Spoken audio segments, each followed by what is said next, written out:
Coucou tout le monde, j'espère que vous allez bien. On se retrouve aujourd'hui pour faire des petites ATC début d'automne.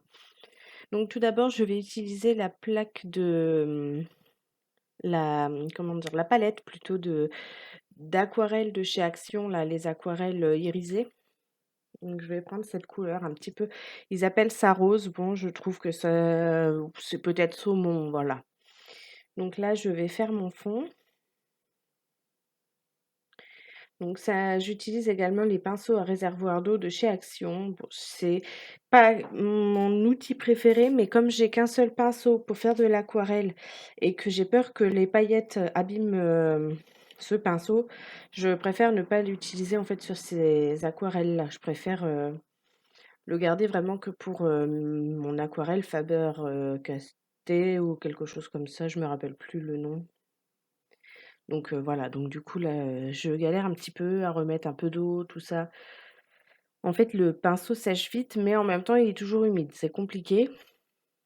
Je pense que c'est une question d'habitude. Donc là, je rajoute une goutte d'eau dans mon godet pour que ça soit plus simple. Et en fin de compte, là, oui, je peine beaucoup moins à faire comme ça, en fin de compte.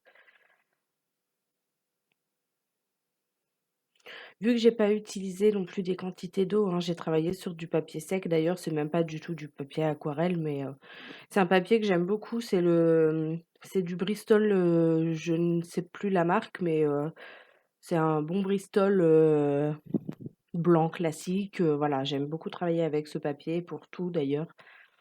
Donc je remets mes petites aquarelles dans leur boîte.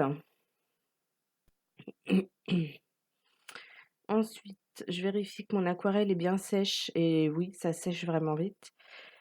Je prends mon tampon de texte et de la Versafine marron, je crois que c'est Vintage Sepia, qui commence d'ailleurs à être très fatigué et je pense que ma prochaine commande scrap, je vais en racheter un parce que là, il en peut plus celui-là. Le pad est vraiment, le pad est en train vraiment de se dépioter, quoi. Donc là, je choisis ensuite une feuille que j'ai achetée chez Action également.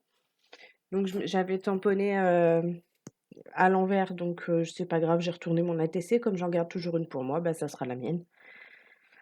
Donc là, j'utilise une fin de double face. C'est ce que j'ai utilisé durant mes vacances. J'avais emmené, je m'étais dit que si je le finissais sur place, je jetterais à la poubelle et ça m'allégerait, entre guillemets, puisque bon, c'est pas non plus quelque chose qui est très lourd. Et du coup, je suis revenue avec vraiment une fin de double face. Donc bah là, du coup, ça y est, c'est fini, hein. J'en ai donc entamé un autre. Et j'aime bien ce double face parce qu'il est simple à utiliser, pardon. Et puis j'aime bien. Voilà. Il colle bien et c'est tout ce qui, c'est tout ce qui compte.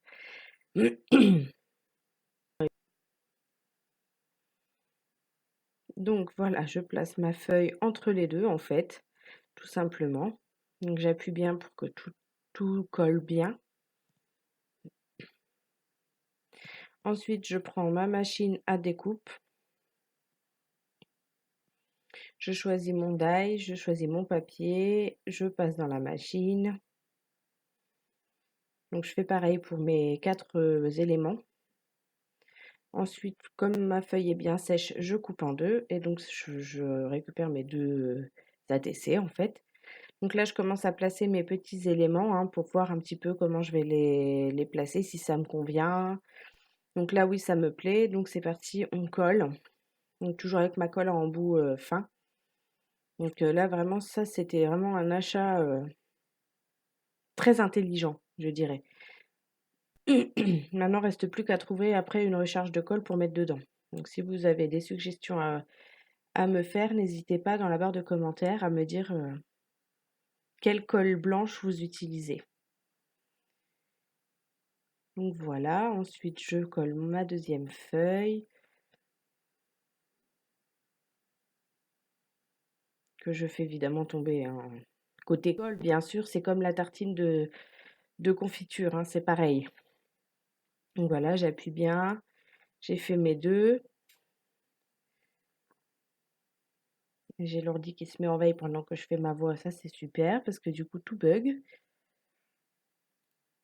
Voilà, c'est reparti. Donc j'ai pris des petits strass collants pareil de chez Action.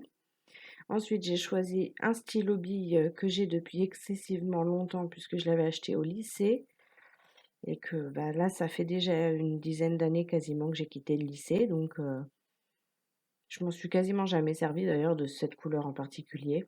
Et donc là, ça allait très bien avec mon thème. Et puis voilà, j'ai terminé mes petites ATC. Donc je vous montre de plus près. Et puis je vous laisse avec quelques photos. J'espère que cette vidéo vous a plu. En attendant, je vous fais des gros bisous et je vous dis à très bientôt dans une nouvelle vidéo.